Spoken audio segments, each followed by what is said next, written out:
Hi guys, I'm here with Mateo. Know this kid, probably for over 10 years. Yeah. See this kid grow, like a little kid play around the gym, but helping a lot of the kids class, help a lot of his father. And then I see he's growing, or a couple color belts, blue belts, start destroying everybody. And then we move a blue belt or purple belt to Purple belt. Yeah. purple belt, and then he moved to California, and then man, he has destroyed. But talk to us a little bit about like when you start, when your parents was teaching you, what you get from that make you be who you are today, Yeah. So the way I started jiu-jitsu, my dad, he grew up a wrestler, and he always had like a passion for contact sports and martial arts. So when I was really young, he started training at a Randy Couture gym. They had a Gracie Baja, and I started there, and little by little, I started meeting like new people in jiu-jitsu, like famous people, and we would watch a lot of the Mendes brothers, and we would watch a lot of Rafa and Guilherme, and we would watch like the ADCC run that Rafa had and the World Championships, and it was always really inspiring to me to see like the style of jiu-jitsu that they brought. It was very unorthodox. It was very, very new, something that people hadn't seen, like the way they would go from like old school jiu-jitsu, but with fundamental concepts, was something I admired a lot. So from a young age, I was kind of already set on that course to try to see if I could pick that up and how far I could go in the sport. And I mean, training with my parents, they were always very encouraging. My dad would always bring new techniques to the table. He would always show me videos and have me study, have me push myself to learn. And that would kind of help everyone because I would be forced to bring new things to the table. I would bring new ideas to the academy, and I would help, grow the kids team. I would help grow myself, and it was kind of a joint effort. So we always worked together. It was always a partnership, not just like him being my professor, like do this, do that, do that. But he would encourage me to push myself, but at the same time, give me like trust so that I could bring stuff to the table. So I think that was the main thing, was growing up with that trust, that community. And it helped me now. Now I'm teaching at AOJ. So I kind of have the same mindset. I always bring new ideas. I'm always trying to learn as much as I can.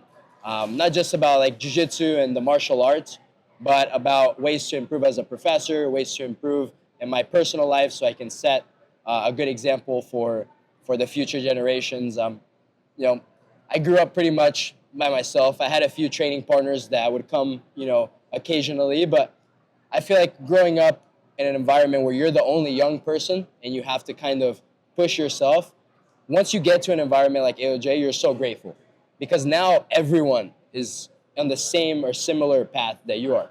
So now you're just there and you're like seeing everybody, you're like, man, this is like a dream come true. So I think that more than anything just keeps me motivated, and I think it's the reason why success has been quick. And it's been good. And I see, like, they know knowing your parents for a long time, they know the other association. The passion they have, I see in you. I can see the passion for jiu-jitsu. And you see many times your father on the side there, he's screaming, look like he's going to have a heart attack. Your mom too, and I see the passion, they have for the sport. You have that too, and then you care with you, and then I'm sure you pass for the kids there, right? I do, yeah.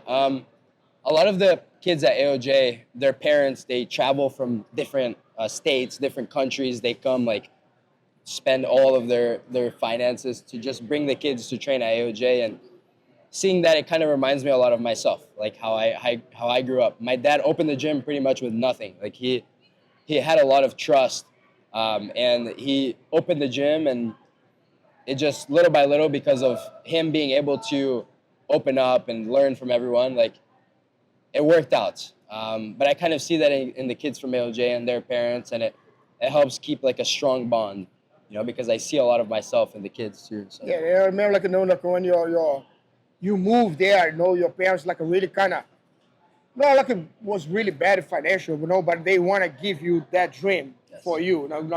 You have their journey. They put a lot of time on, put a lot of money on because they see your goal to grow. And then what do you want to maybe tell your parents here? Yeah. Like I think it's important, Yeah, of course. Yeah, I mean, my parents are the most important thing. Um, my parents, they left everything to give me everything, and they continue to do it. Like, I couldn't tell you how many times I've had to call my parents, like crying or like super upset. Like, I don't know what to do. Like, things aren't going my way. I've been having really bad trainings. Like, on the surface, everything looks nice because you post on social media and like you post the best that you have, but they see everything, and they're there with me through everything, the hardest times, the best times, and knowing that I have somebody that I can rely on and fall back to, it's really special, and not a lot of people have it. So I like to try to appreciate that as much as I can, stay very, very grateful and Then content. talk about this, because a lot of people see social media, think everything is flowers, everything is Yeah. rainbows, and everything's good. Yeah. No, then we have struggles outside. Right. So I mean, in a environment like Art of Jiu-Jitsu, and not only Art of Jiu-Jitsu, but Newport Beach, it's a very high-end area. So everyone is either rich or poor. So like the people that have businesses and that have been there a long time, they have a successful life. But everyone else is like living in like houses with like 6, 7 people trying to afford rent because it's so expensive, and people are like sleeping in their cars. People are, trying to find like the next meal. Like, it's very, very, very, very difficult. And yeah, you only see like people winning competitions, and you only see people, raising their hands and with the gold medal and cheering with their teammates, and you see all of the good stuff. But you don't have any of that good stuff without the struggle that comes with it, without like the tears in the training room. Like, there's days where you're just super frustrated, like you're losing, and you have like a competition coming up, and you're like, man, how am I going to win this competition if like I'm performing so bad in the training room? And then you kind of just have that trust in yourself and in your teammates that you can, figure things out and move forward and get yourself ready for those challenges. So yeah, it's people don't appreciate the struggle until you've really, really been in it. And my parents are a perfect example of that. They immigrated here from Colombia, and they experienced all of it. They experienced the lowest lows, the highest highs. Like, now it's only moving forward from here. So that's what I'm most excited about. And yeah, just trying to stay, positive, no matter what happens. Like, obviously, life is hard, and you're not going to be able to control everything that happens to you. Like, you could be doing so good today, and then tomorrow a tragedy happens, God forbid, or something like that you don't expect. But you always take those things with the frame of mind that there's always a way forward. Like, as long as you are willing to see the positive things in life, no matter what happens, there's always going to be a way forward. So yeah, I think that's the most And important. just leave a message, for the people that like you, when maybe blue belt, purple belt, have the dream. Just a message for these people, like what they should looking for, and the time they need to put it on. Like, just a message that can inspire. A lot of people, you're a fan. A lot of people look at you. I start following you as soon as a kid. Now I see you compete a lot, and then you inspire. See the hard work you put it on, the time you put it on. Maybe like you can say something to help them. For sure.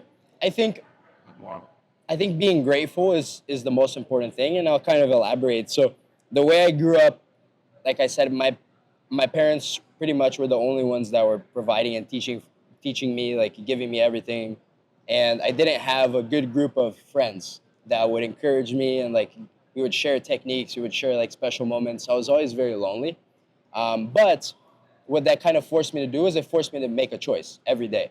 It's either I become angry and I become like sad because I don't have anybody around me, and like I start to see the worst like in the situation, and I start to be bitter towards my parents, or like not be the best that I could. Or you can see like, okay, maybe I don't have a lot of friends around me, but what's the good in the situation? Okay, the good is that my parents love me. They give me everything that they possibly can. They're super encouraging me. They're super encouraging to me. And with that, I have resources to bring things to the table. So it's all about like your outlook in life. You can't let things that happen to you in life that you cannot control dictate how the rest of your life goes. Like you have to make a choice how to view the world. That's the most important thing. It's perspective. And you know, as soon as you adopt that perspective, it doesn't matter really what position you're in, you can make it work. So just most importantly, staying grateful, staying positive.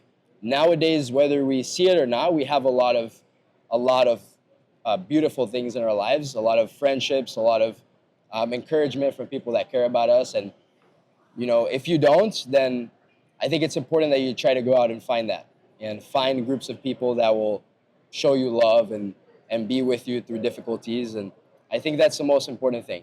Being grateful, being, you know, not always complacent, but being content, being happy with what you're given.